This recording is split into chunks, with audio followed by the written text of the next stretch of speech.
¿Qué Hola, tal? Mari. Hola, Adriana, ¿qué tal? ¿Cómo Perdón la están? tardanza. Todo bien, Eloísa. Un placer estar acá con ustedes. Igualmente, igualmente. Bueno, Mari, no sé si vos querés que arranquemos ya o preferís que esperemos un poquito.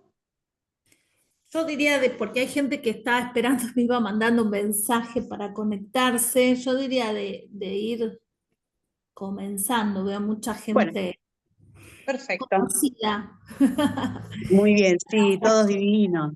La veo ahí a Luciana, un montón de gente conocida. Bueno, hola, ¿qué tal? ¿Qué tal? Bueno, vamos a comenzar entonces. Ante todo, quería comentarles que esta es una actividad organizada por la Federación Argentina de Colegios de Abogados, en particular la Comisión de Derecho Internacional que la Federación tiene, de la cual Mariela y yo somos parte, además de otros prestigiosos colegas de todo el país. Se nos había ocurrido con Mariela, atento el aniversario de los 10 años de la sanción del Código Civil y Comercial, armar actividades vinculadas al título cuarto del libro sexto del Código Civil y Comercial. Y Mariela me dijo, ¿y qué tal si invitamos a los coautores del título? Y yo digo, magnífico, magnífico. Es decir, los grandes protagonistas y redactores de ese título maravilloso. Y bueno, fue por eso que convocamos a la maestra, la doctora Adriana Dreising de Clor. Siempre es un gusto tenerla y que nos haya dado la deferencia de participar de esta actividad. Me gustaría presentarla porque yo después le voy a ceder la palabra a Mariela, ¿no? Y ella va a oficiar de moderadora, y desde ya agradecerles a todos y todas las presentes y especialmente a la doctora Adriana Dreising de Clor. Bueno, la doctora nos ha pedido que la presentemos así de chiquitito. Todos la conocemos, que tiene un súper CV que no me alcanzaría el día para mencionarlo, pero nos ha pedido que digamos tres cosas. En primer lugar, que es profesora emérita de la Universidad Nacional de Córdoba. En segundo lugar, que es miembro de número de la Academia de Derecho. Y a su vez es, obviamente, coautora de las normas de Derecho Internacional Privado en el Código Civil y Comercial de la Nación. Un gusto, doctora Dreising de Clor, tenerla. Creo que es la primera vez que va a participar de una actividad de la Federación. No sé, por ahí me sorprende con algún otro comentario, pero creo que sería la primera vez. Un gusto. Mariela, te cedo la palabra. Bueno, Eloísa, muchísimas gracias. Agradecemos a la FACA de sumarse a esta iniciativa y por supuesto a todos los colegas que hoy se conectan y especialmente a la doctora Adriana Dreising de Clor, que está conectada desde Israel, o sea, tiene una diferencia de 6 horas y ha aceptado nuestra invitación muy amablemente. Así que bueno, no quiero, digamos, ir a más introducciones y directamente comenzar la charla del día de hoy. Me gustaría iniciarla preguntándole a la doctora cómo fue esa actividad de legisladora, ese rol de legislador, porque es un arduo trabajo, lo sabemos.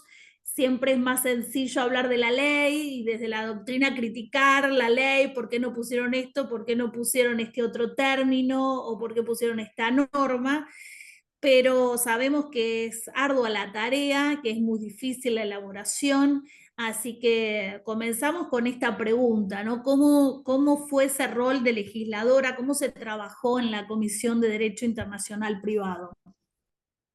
Bueno, buenas tardes a todos y en primer lugar, muchísimas gracias a la FACA en la persona de Mariela Rabino y de Eloísa Radevera, que para mí es realmente un placer estar aquí con todos ustedes y como decías, Eloísa, también viendo muchas caras conocidas, lo cual es fantástico porque sabemos con quienes dialogamos y esto es muy interesante para que efectivamente no nos quedemos en una exposición, sino en reflexiones compartidas.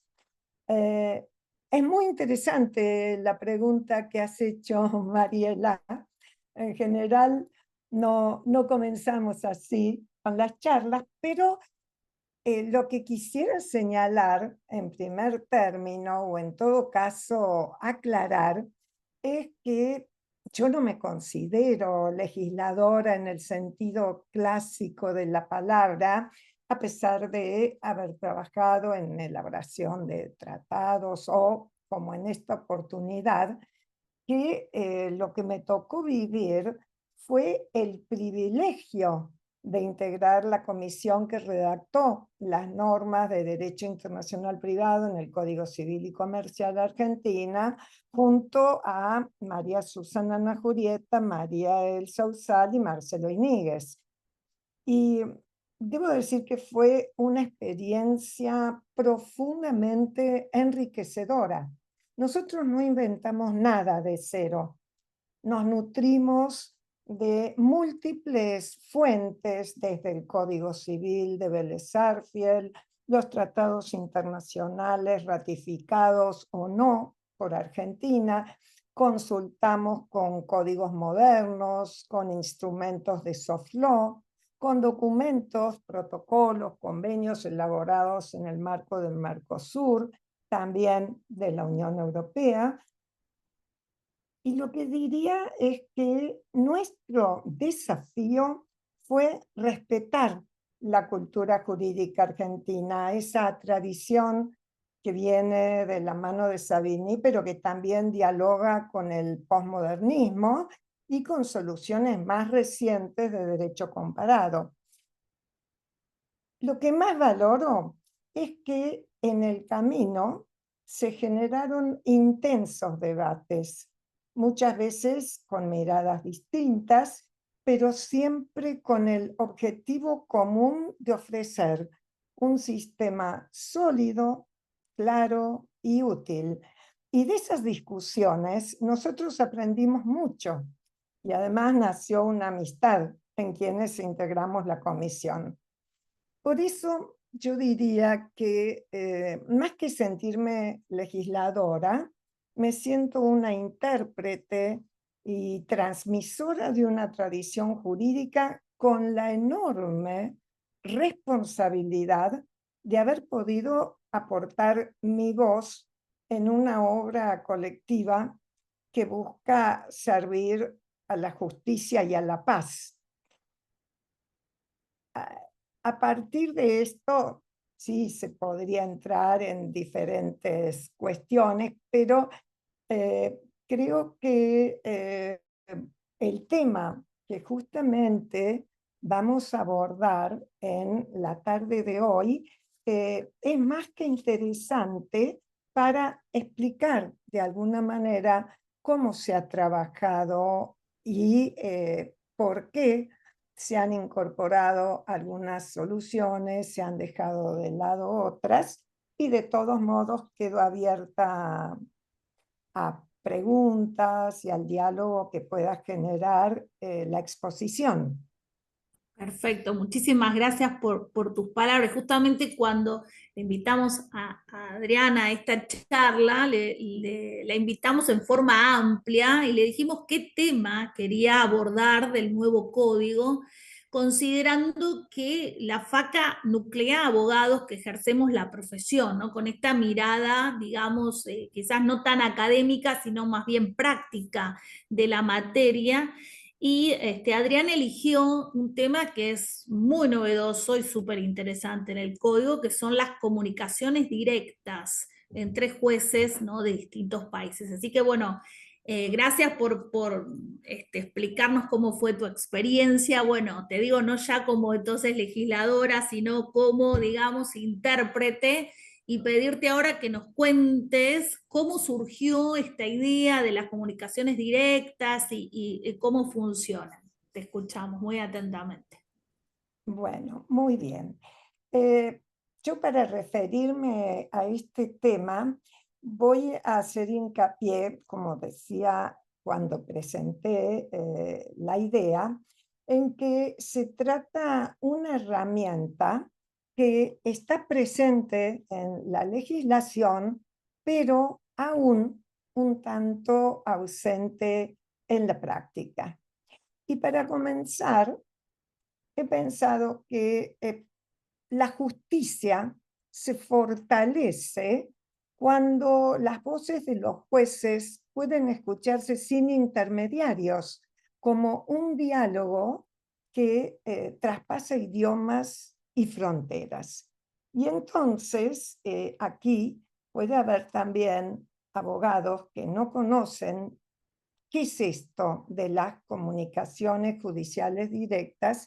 Y entonces comenzar señalando que es una de las más importantes herramientas que incorpora el Código Civil y Comercial en el ámbito del derecho internacional privado.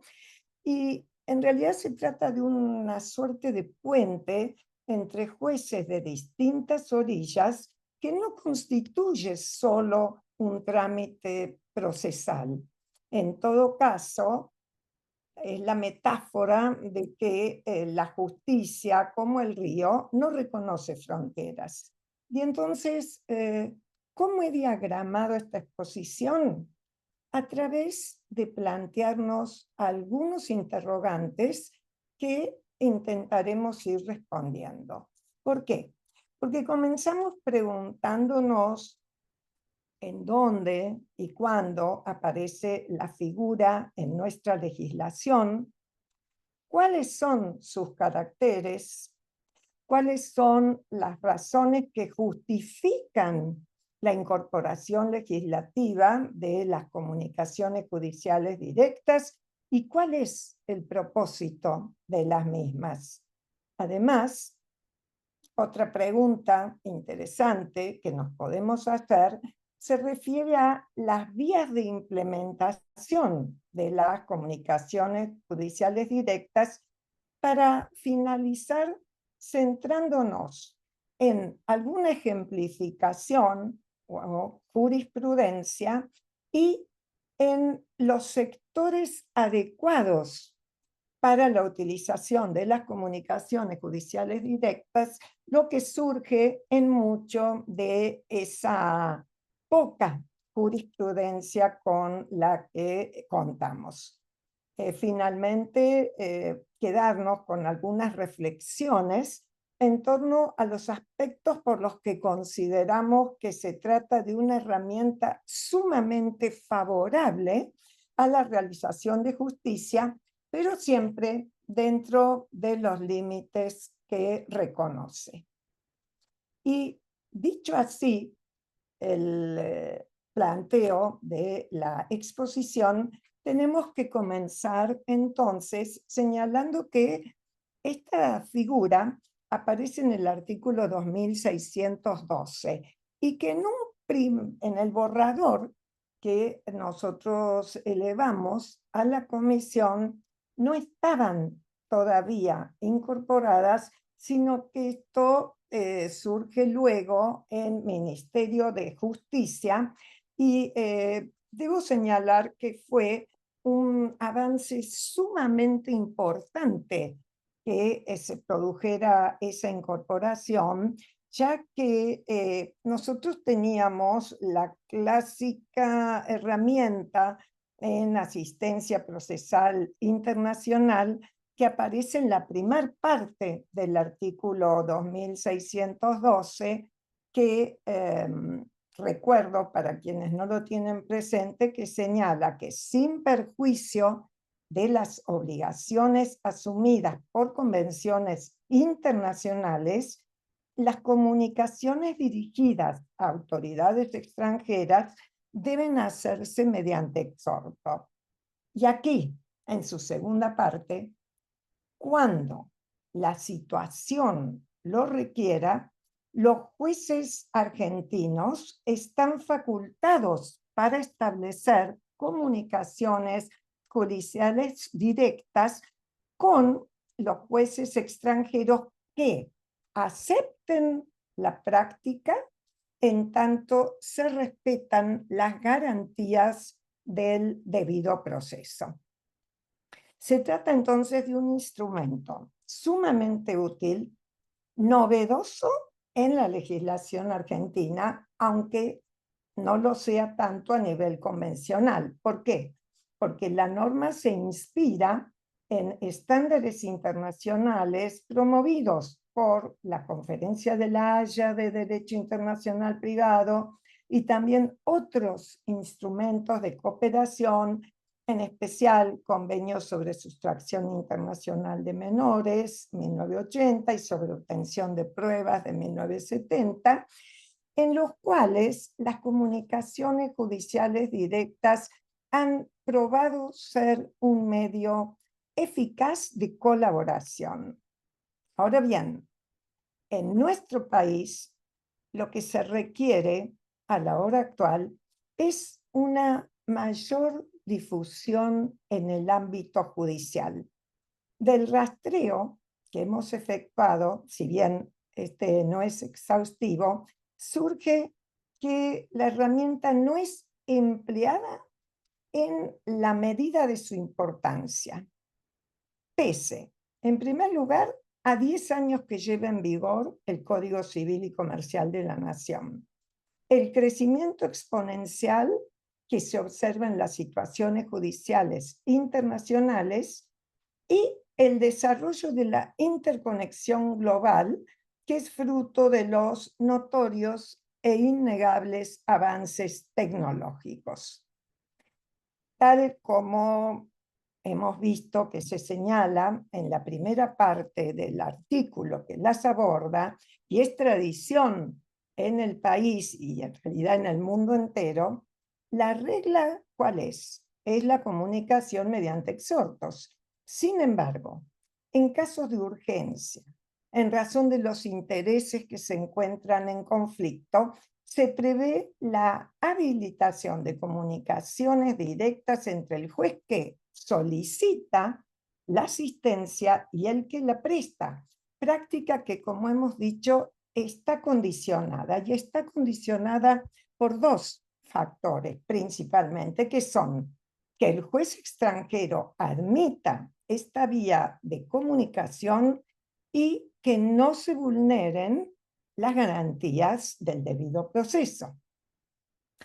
Esta aclaración se debe a la necesidad de comprender que la técnica que se incorpora no pretende sustituir ni eliminar la clásica cooperación internacional que existe entre las autoridades judiciales, sino de lo que se trata es de introducir herramientas no excluyentes que acompañan a las que tradicionalmente se utilizan en los procesos internacionales para lograr eficacia en la prosecución de los mismos.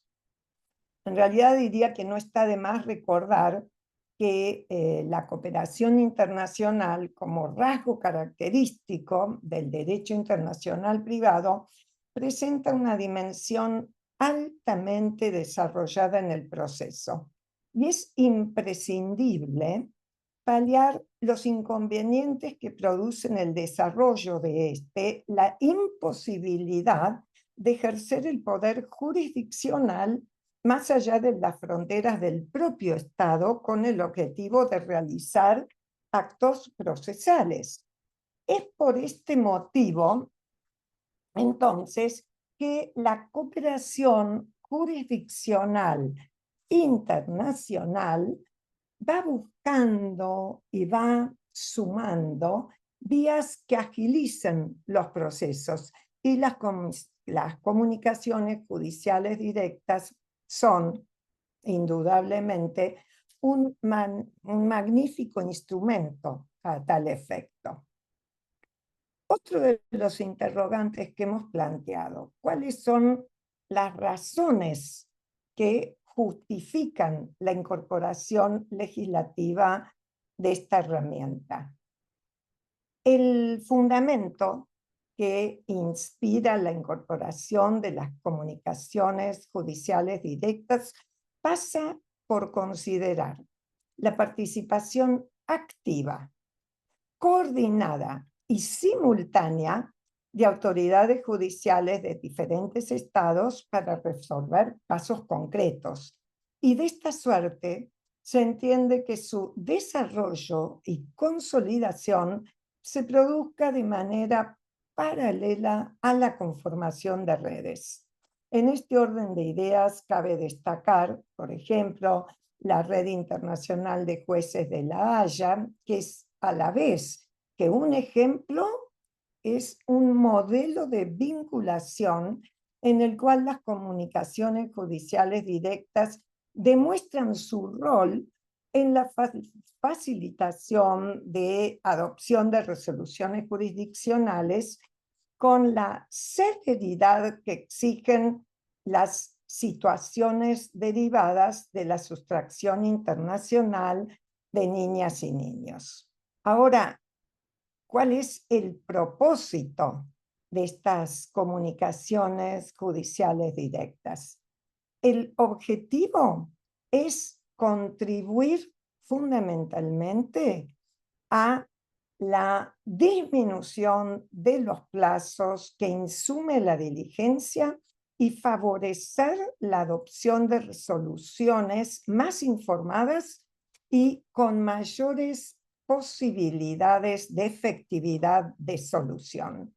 Sin embargo, a este objetivo que aparece de forma meridiana se suman otros que también, aunque no son tan evidentes, sí resultan invalorables aportes a tener presentes. Por ejemplo, nos referimos al incremento y la profundización recíproca de la confianza entre los sistemas judiciales como una premisa básica de la cooperación jurisdiccional internacional. Y asimismo, no reviste un lugar menos importante la realización del valor transparencia en este camino de concreción de técnicas útiles para los operadores jurídicos en lo que podría considerarse un despliegue real y efectivo de la cooperación jurídica internacional eficaz. ¿Cuáles son las vías de implementación de las comunicaciones judiciales directas? Bueno, va de suyo que la vía de implementación más adecuada para estos instrumentos es la convencional, en tanto que a través de tratados internacionales se puede establecer el deber de cumplir, pues los estados involucrados se limitan a desarrollar las previsiones del texto de que se trate. No obstante lo cual, brindar la posibilidad en la fuente autónoma no es un hecho menor.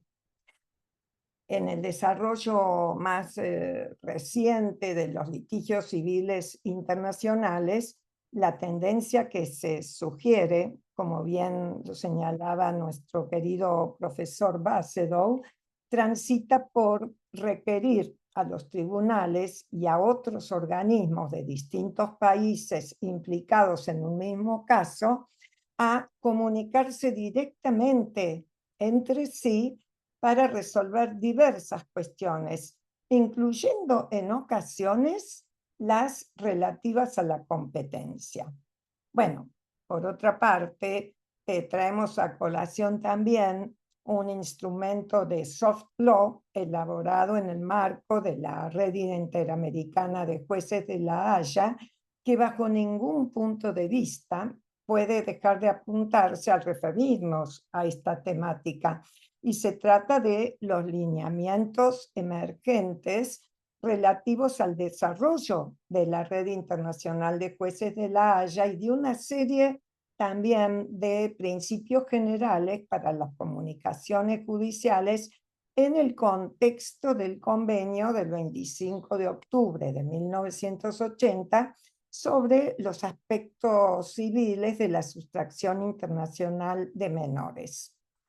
Y también la Red Internacional de Jueces de La Haya, que comprende las salvaguardias comúnmente aceptadas para las comunicaciones judiciales directas en casos específicos.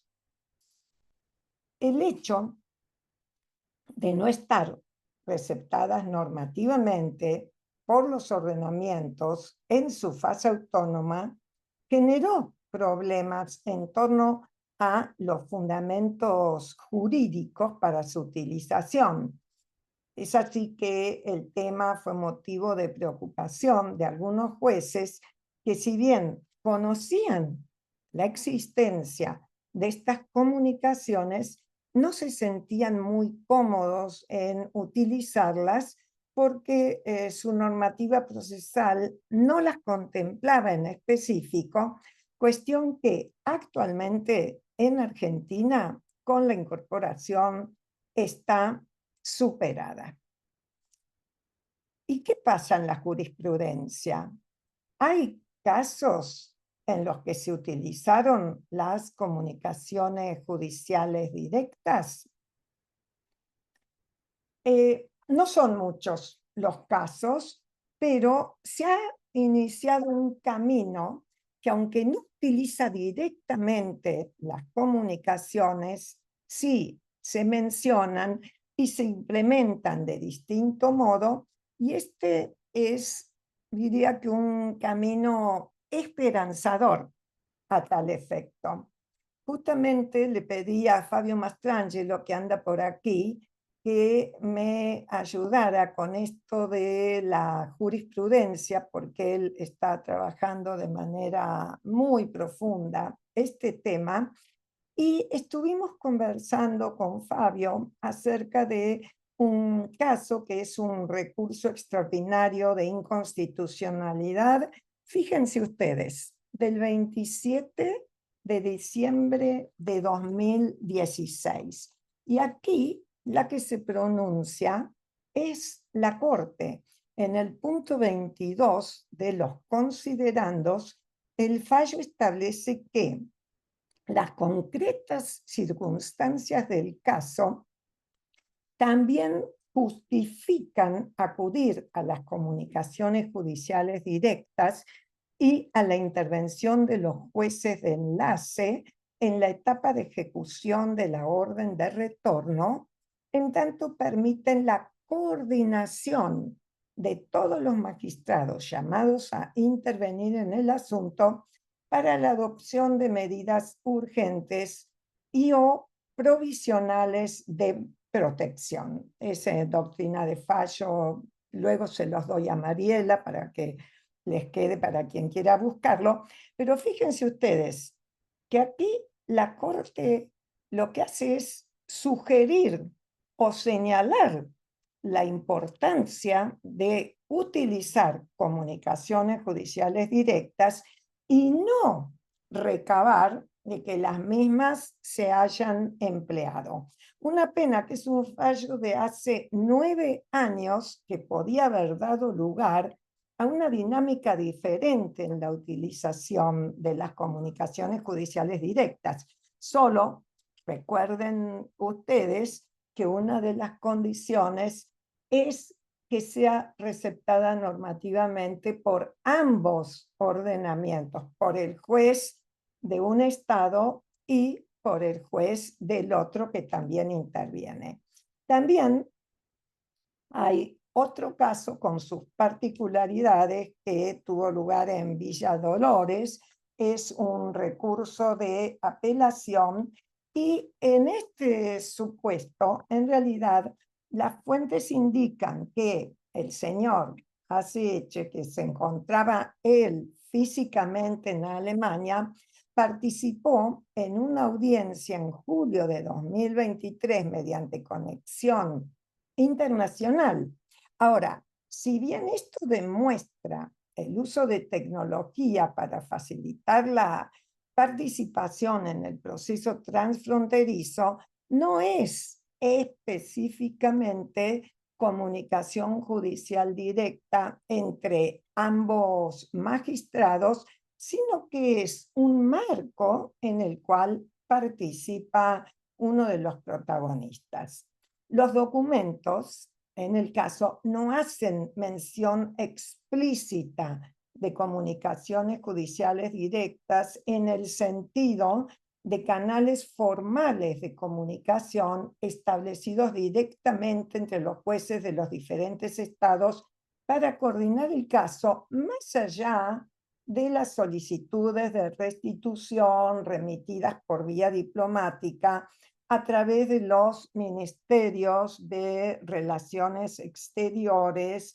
Y el caso, además, sí vale señalarlo, se llevó a cabo bajo las previsiones de la ley cordobesa que complementa el Convenio de La Haya en materia de cooperación.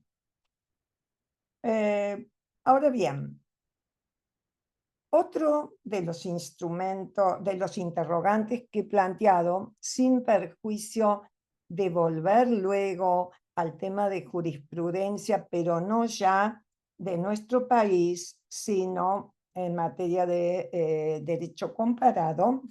Pero otro de los interrogantes que nos planteamos se vincula con las investigaciones realizadas por la Conferencia de La Haya entre los miembros de la Red Internacional de Jueces, que ellos identificaron una gran cantidad de fundamentos no jurídicos, no legislativos, mejor dicho, para el uso de las comunicaciones judiciales directas. ¿Cuáles serían? La tradición del common law, el orden jurídico constitucional, el consentimiento de las partes, lineamientos emanados de consejos judiciales o cortes supremas, fundamentos implícitos dentro de la Convención de La Haya sobre la protección de niños, y el hecho de que no exista prohibición para su uso también puede obrar de fundamento.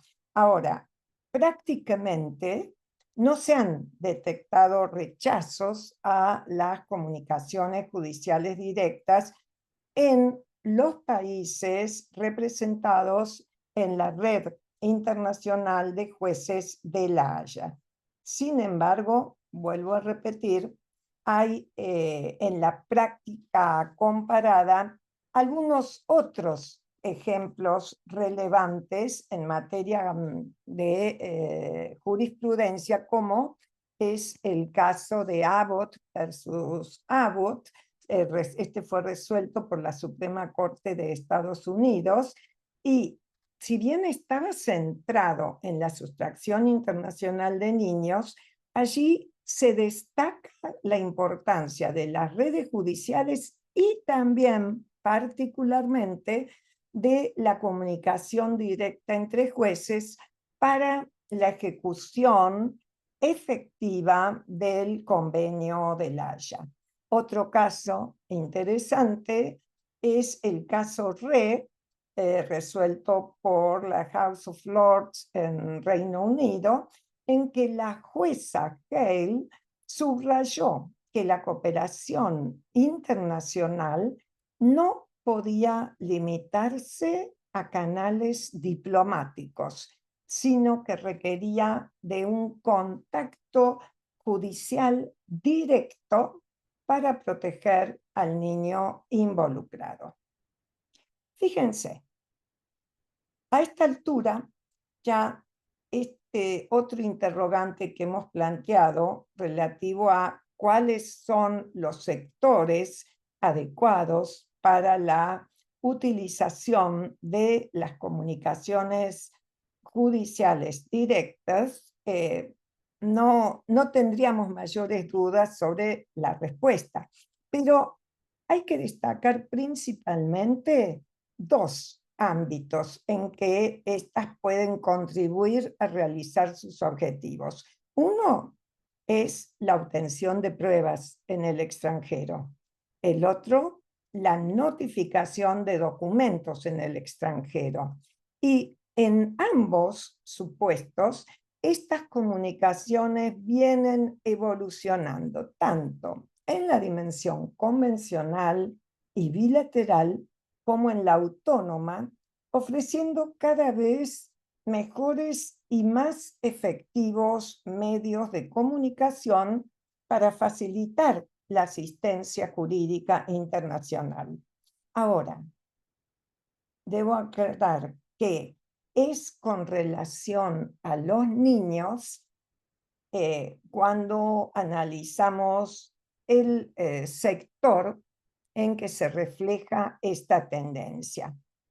La evolución en materia de cooperación jurisdiccional internacional, que, como hemos adelantado, es el marco de las comunicaciones judiciales directas, puede apreciarse a partir de los clásicos convenios de La Haya.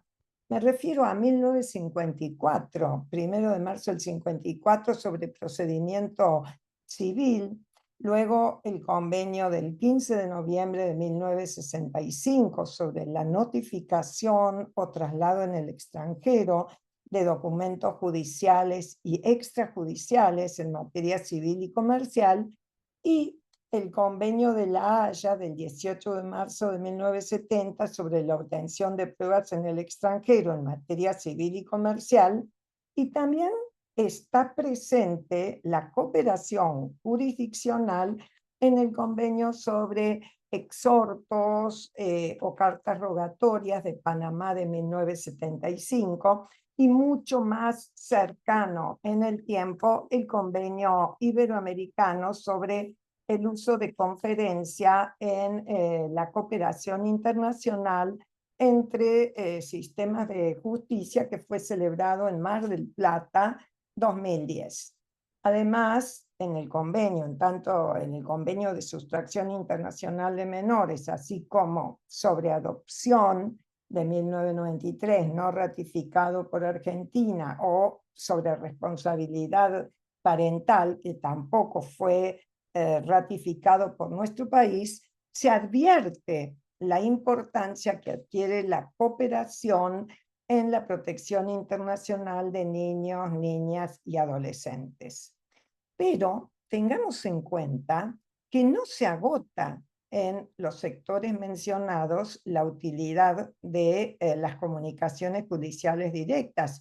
También otros ámbitos en que dichas comunicaciones por parte de los responsables de la ejecución resultan particularmente útiles se encuentran en procedimientos complejos. Por ejemplo, los que se vinculan con la insolvencia transfronteriza, y también aquí, siguiendo al profesor Basedow, podemos señalar que las insolvencias con una dimensión multinacional normalmente dan lugar a procedimientos de insolvencia en varios estados, cada uno de ellos con una limitación territorial. Celebrar un único procedimiento de insolvencia con consecuencias multinacionales es deseable, pero es realmente excepcional, y en estos casos acudir a las comunicaciones judiciales directas implicaría un apoyo sustancial en la celeridad del proceso. También estas comunicaciones han aparecido entre las nuevas modalidades que no derivan de la cooperación clásica, y si bien en el código se plantean en el capítulo de las disposiciones jurisdiccionales a nivel general, en la práctica se han desarrollado en campos puntuales como son las redes de cooperación nacional e internacional y en el ámbito de los jueces de enlace. Y particularmente en este marco, siendo los jueces de enlace un mecanismo informal de cooperación, también son objeto de consideración en el terreno de la notificación y traslado de documentos en el extranjero, apoyando mecanismos más formales, como puede ser, nuevamente, citamos, la Conferencia de La Haya sobre sustracción internacional. Bueno, es dable destacar que el artículo del código presenta, tengamos en cuenta, un carácter residual, ya que prevalecen las normas convencionales, pero asimismo, porque desde una perspectiva práctica se encuentra delimitado por los condicionamientos que ya he señalado, o sea que es fundamental que ambos jueces respondan a una logística que las prevean y que se respeten estos principios del debido proceso. Ya para ir finalizando, ¿cuál es ese punto más a favor de las comunicaciones judiciales directas? Bueno, si bien a través de estas reflexiones no agotamos los innumerables beneficios que su uso trae consigo, un aspecto que nos interesa destacar viene de la mano de la realidad que transitamos en el mundo actual. La pandemia ya nos demostró que es necesario aprovechar en plenitud las herramientas que nos brinda el derecho por una parte y la tecnología por otra. El Código Civil y Comercial lo que hizo fue sentar las bases de una plataforma legal favorable a una cooperación judicial internacional más ágil y acorde al contexto social de nuestros días, en tanto que la tecnología muestra un desarrollo exponencial que facilita cumplir con instrumentos como este que nos ocupa. Ciertamente, cumpliendo con los condicionamientos establecidos, no podemos desperdiciar la oportunidad de contar con una justicia más ágil que responda a las necesidades de la época que se nos plantean cotidianamente. En Argentina, entonces, reiteramos que persiste la inercia de los canales tradicionales, o sea, exhortos vía Cancillería o autoridad central, lo que demora procesos en los que la celeridad es crucial. Y entonces, ¿cuál es el gran desafío que debemos afrontar? El reto de la judicatura argentina es pasar de la potencialidad normativa a la práctica efectiva, generando cultura judicial de cooperación directa con reglas claras de procedimiento.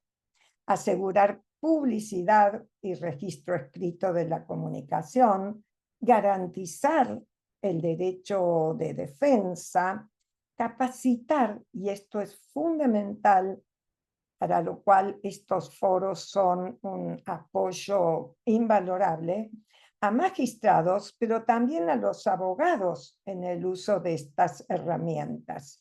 La práctica internacional muestra que bien utilizadas, las comunicaciones judiciales directas no debilitan las garantías procesales, sino que las fortalecen al ofrecer mayor rapidez y previsibilidad. Las comunicaciones judiciales directas representan un avance normativo que Argentina aún debe traducir en práctica efectiva. Constituyen, como hemos señalado varias veces a lo largo de estas palabras, un mecanismo ágil, transparente y compatible con el debido proceso, alineado con la tendencia internacional de facilitar el acceso a justicia en contextos transnacionales. Como enseñan la experiencia de la Conferencia de La Haya y la jurisprudencia extranjera, las comunicaciones judiciales directas no reemplazan a la cooperación clásica, pero sí ofrecen un puente eficiente entre jueces de distintas jurisdicciones. Y en un mundo donde los conflictos cruzan fronteras con la misma facilidad que las tecnologías, el derecho no puede encerrarse en formalismos que atrasan.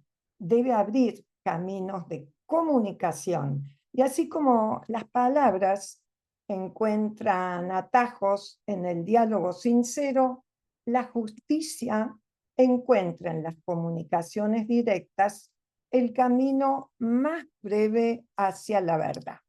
Muchas gracias.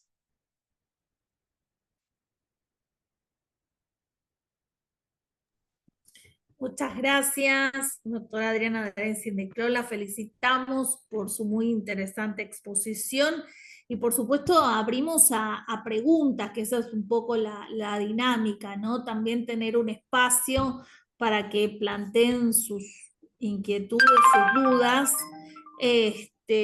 Por mi parte, mientras algunos van elaborando alguna pregunta, quería preguntarte, ¿cuál pensás que es el motivo por el cual no se da este paso, ¿no? Este reto de pasar a la práctica, no lo podemos lograr como uno esperaba con este tema, ¿no? Poca difusión, no se conoce la herramienta, se tienen dudas, temores, inseguridades. No sé cuál vez sería para trabajar, ¿no? en eso. Creo que has dado la respuesta, Mariela. Justamente estos foros me parecen muy importantes para trabajar con jueces y con abogados sobre esta herramienta tan importante y tan útil que, como hemos señalado, yo entiendo que falta difusión, que falta conocimiento, y también existe por parte de los jueces ese temor que surge de la falta de conocimiento. En este sentido, nosotros tratamos permanentemente de transmitir la importancia que tienen para agilizar los procesos e inclusive para avanzar más directamente, como lo he señalado a través de un diálogo sincero entre los jueces en numerosos casos en que se podría aminorar muchísimo el tiempo del proceso. Y lamentablemente nosotros somos un círculo en que seguramente todos conocemos de estas comunicaciones, pero cuando vamos a un foro de abogados que no son expertos en derecho internacional privado y planteamos esto de las comunicaciones judiciales directas, nos miran, y me ha pasado en clases de posgrado que no son del DIC, y nos dicen, ¿ese instrumento existe? Y es mucho más común de lo que imaginas ese tipo de preguntas, ¿no? Quizás también, no sé si se podrá traspolar a casos internos, porque tampoco hay a nivel interno, por ejemplo, si un caso es de una provincia a otra, cuando involucran niños, y los jueces tampoco se comunican, ¿no? Hay muchísimas situaciones que no solamente tienen el elemento internacional, sino que son casos internos y involucrando niños también, ¿no? Y involucran distintas provincias y no sé, Creo que quizás siguen podemos... utilizando, sí, Sí, creo que siguen utilizando la 22172, sí, pero sí, sí. sería, me parece que es importantísimo, ¿no? Ahora Quizás a nivel podemos, transfronterizo.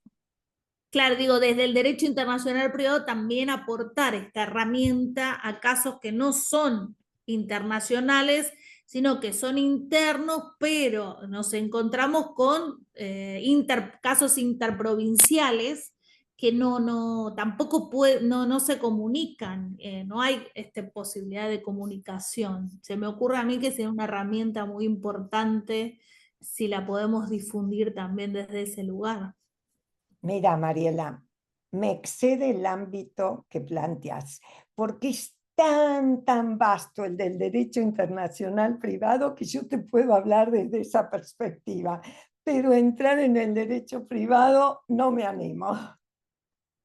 En el derecho privado me refiero en el derecho interno, no me animo porque me imagino que los códigos procesales o las leyes que existen a nivel interno deben fijar otros métodos más modernos que la ley que acabo de mencionar. No, seguimos con la 22.172, te cuento, con las notificaciones cédula 22.172. Sí, seguimos con eso, por eso digo, también creo que podemos aportar desde el derecho internacional privado, ¿no? A esos casos que quedan ahí. Bueno, perdón, no quiero monopolizar un poco, escucho preguntas que pueden escribir, que pueden decir. Mari, Eloisa. sí. Bueno, en particular, la verdad, felicitar a la doctora Dreising de Clor y quería compartir una experiencia personal en un expediente de restitución.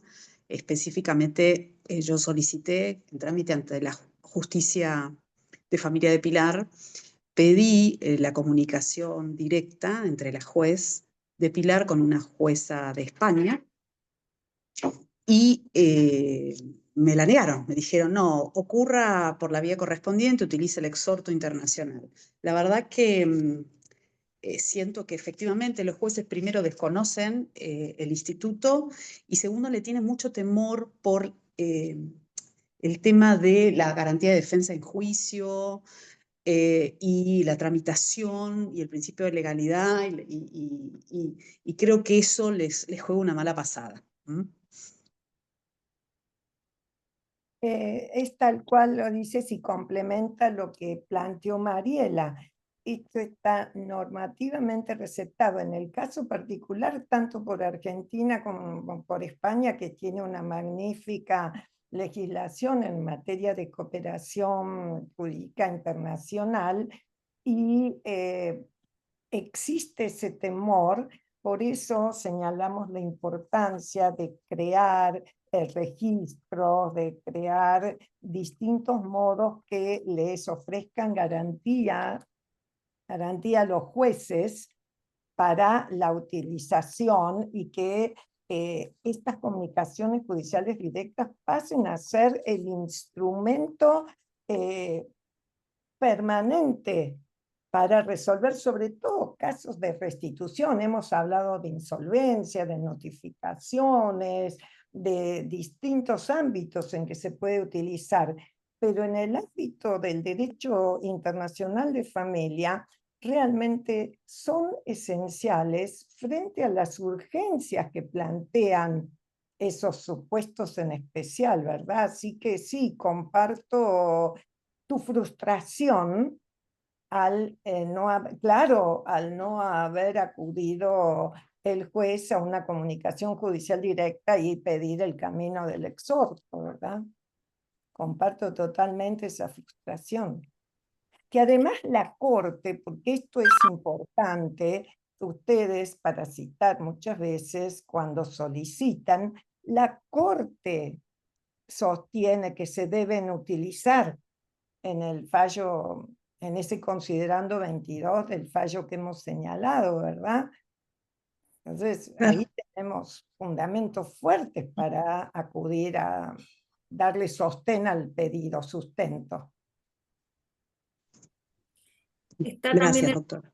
gracias. Está también el doctor Juan José Cerdeira que quiere hacer una pregunta. Te escuchamos, Juanjo. Hola. Bueno, ¿se me escucha? Bueno. En primer lugar, felicitaciones, Adriana. Has hablado sobre un tema que es totalmente, digamos, disruptivo.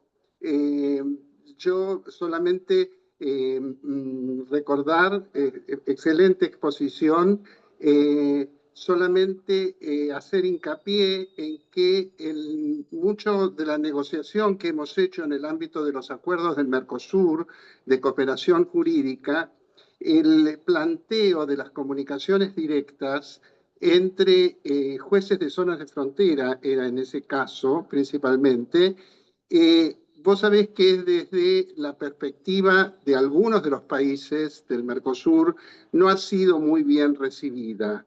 O sea, las cancillerías o las autoridades centrales han hecho hincapié en que hoy en día, con los medios electrónicos, la comunicación a través de las cancillerías resulta fundamental para todos aquellos puntos que vos has dicho, Adriana, que son el desafío, ¿no?, de la comunicación directa que has dicho casi sobre el final. Por eso me parece que es muy interesante la difusión, la posibilidad, los comentarios que has hecho sobre la interpretación de la Corte, porque creo que tenemos que apuntalar a lo que tenemos en las distintas convenciones, muchas de ellas interamericanas o en las convenciones, y al papel, digamos, pedagógico o de difusión que pueden realizar los jueces de enlace o los jueces en la elaboración de este tipo de comunicación. Yo estoy totalmente de acuerdo en la facilitación que implica y que nuestra norma interna lo está permitiendo, ¿no? Nuestro Código de Derecho Internacional, nuestra Ley de Derecho Internacional Privado, bueno, nuestro capítulo de Derecho Internacional Privado. Pero que el problema es que todavía en algunas de las cancillerías o de las autoridades centrales de la región, hablo de Mercosur y algunos asociados, no se ve con muy buenos ojos la comunicación directa, principalmente porque a veces los distintos operadores de la justicia de los distintos ámbitos crean redes informales que vos bien decís sirven para el adelantamiento o para la facilitación de la comunicación, pero que siguen vigentes convenios internacionales que exigen que para la validación de la prueba o de los elementos que pueda haber en el juicio, que la comunicación se realice por las vías formales como la cooperación judicial clásica. Sí, muchas gracias por tu aporte, Juanjo. Es muy importante. Quisiera señalar algo al respecto. Has hecho mucho hincapié en la importancia de incluirlo en tratados. Fíjense que en la dimensión autónoma, cuando hablamos de comunicación judicial directa, decimos puede.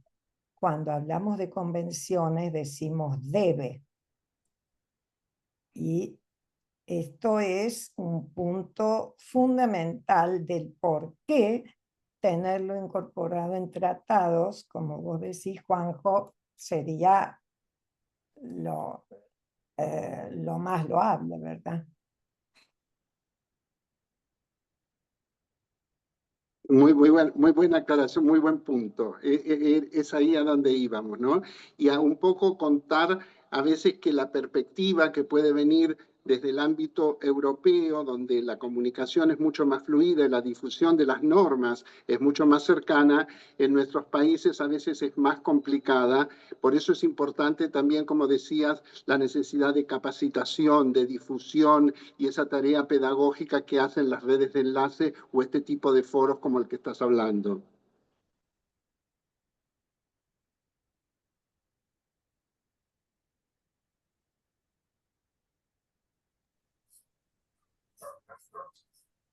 Muchas gracias, Juanjo, por tu participación. No sé si hay alguien más que quiera hacer alguna otra pregunta sobre las comunicaciones directas.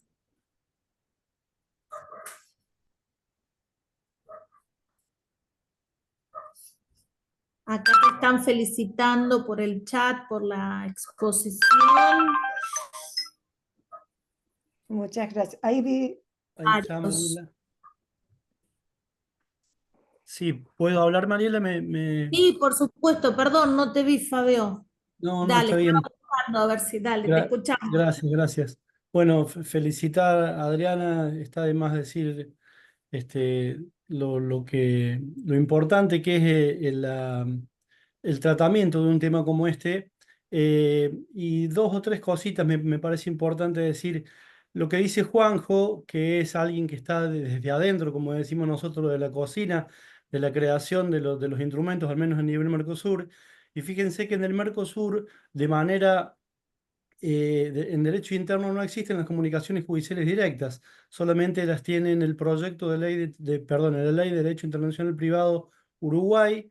Paraguay no tiene nada al efecto y Brasil no ha incorporado nada al efecto en el derecho interno. Por lo tanto, la importancia de las mismas dentro de los convenios. Yo creo desde la práctica, lo que decía Eloísa me ha pasado, y les pongo un ejemplo puntual que lo acabo de sufrir la semana pasada y en uno de los casos que dijo Adriana que llevé. ¿Para qué sirve la comunicación judicial directa en principio? Para darle más inmediatez y celeridad a un proceso de restitución.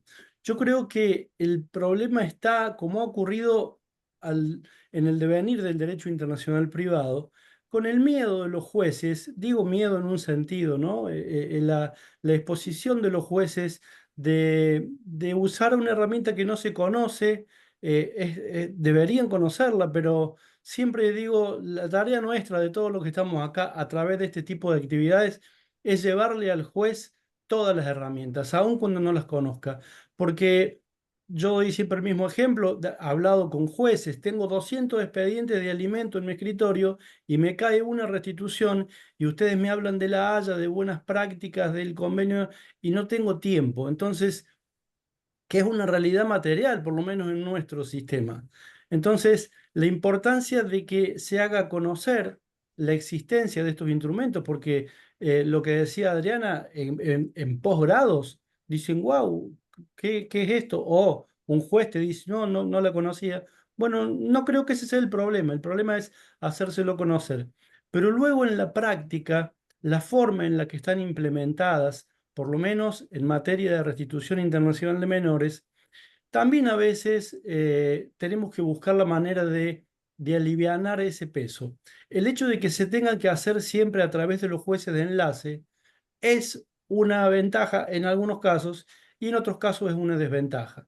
Yo en varios casos que he tenido, los jueces no llaman al juez de enlace, lo cual es una facultad de ellos. Y por otra parte, ya lo ha dicho la Corte en el caso Escobar en 2016, que el juez de enlace, por supuesto, no tiene funciones jurisdiccionales. Por lo tanto, su peso dentro del proceso tiene que ver con una colaboración, que es muy importante, pero cuando el juez no tiene esa gana, no lo llama al proceso y entonces es tarea del abogado. Es un tema difícil, el derecho internacional privado siempre plantea cuestiones difíciles y complicadas en el proceso y por lo tanto creo que con el tiempo, estoy seguro que en 5 años vamos a estar hablando de un registro de comunicaciones judiciales directas. Es la aspiración que tenemos. Y cierro con una cosita a modo de ejemplo. La famosa apertura de la jurisdicción extranjera en el caso de una restitución. Se le impone siempre en la orden de regreso seguro al padre que ha sido el que ha tenido la razón acorde al derecho, un montón de cuestiones que tiene que cumplir para poder llevar a su hijo al lugar de residencia habitual. Nos acaba de pasar, insisto, la semana pasada en un caso con Madrid, el padre pagó los pasajes, la mamá se bajó del avión, lo que nos pasa siempre, volvimos. Había que tomar contacto de la jueza de Madrid con el juez del juzgado de Buenos Aires. No lo pudimos conseguir, primero porque la jueza, y esto también pasa, había dicho que no en la primera instancia, entonces la audiencia la obligó, porque la obligó a hacerlo en el marco del convenio, no quiso usar ningún tipo de herramienta. Uno cuando está en la práctica está deseoso de traer al menor y por ahí uno mismo dice, yo escribí un artículo de comunicaciones jurídicas directas y no lo voy a usar acá porque no tengo tiempo, porque necesito que primero lo conozcan, que primero haya una cierta flexibilidad y apertura por parte del juzgador a los fines de estos medios. Entonces, esta posibilidad de abrir la jurisdicción con un llamado de un juez a otro, en 2 segundos se soluciona. ¿Quién le aporta el teléfono del juez de Buenos Aires, el juez de España? Nosotros, en este caso yo, o la abogada que teníamos en Madrid. Pero está el tema este procesal, no porque no puede incorporarse a la causa de manera, por un lado, estamos hablando de que queremos que se notifique o pedimos que se notifique por WhatsApp y correo electrónico, y por otro lado alguien nos dice, no, sigue el exhorto papel. En el orden interno sigue la 2272. Bueno, creo que son obstáculos que vamos removiendo de a poco, que es muy importante y que es función de los internacional privatistas llevarlos al conocimiento del juzgador, del operador jurídico y sobre todo la importancia que tiene, insisto en lo que hablaba Juanjo, de la formación y la especialización de quienes están en los órganos de codificación, en cualquiera de sus estadios de que se trate, a los fines de poder llevar ese tratamiento al seno de esa discusión con rigor técnico, ¿no? Creo que vamos en camino. Nada más, gracias. Muchas Muchas gracias. gracias. Sí. Perdón, Adriana, ¿querías decir algo vos? Yo estaba... Solamente que lo que acaba de decir Fabio, que bueno, por supuesto lo apoyo totalmente, es lo que planteo como el gran desafío que debemos afrontar, y es asegurar la publicidad y el registro de las comunicaciones, garantizar el derecho de defensa, o sea, todas estas cuestiones procesales que le dan al juez una suerte de salvaguardia, de garantía de que está obrando conforme a derecho. Pero me pareció muy importante porque desde la práctica, tanto el caso de Fabio como lo que planteó Eloísa, es donde vemos que muchas veces hace agua todo lo que está escrito, inclusive en la normativa. Muchas gracias. No, clarísimo. ¿Alguien más que quiera comentar algo?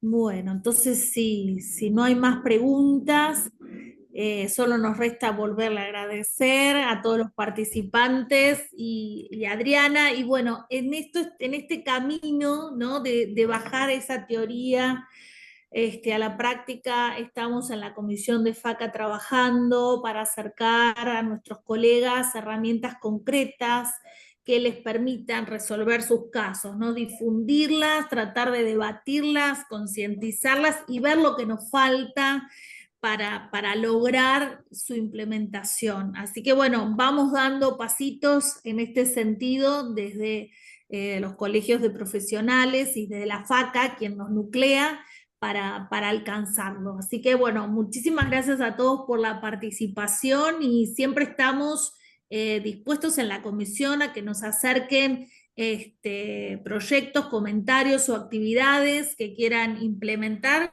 Las ideas son bienvenidas y trabajaremos para eso. Gracias. Chao y nos vemos en la próxima actividad entonces. Gracias a todos.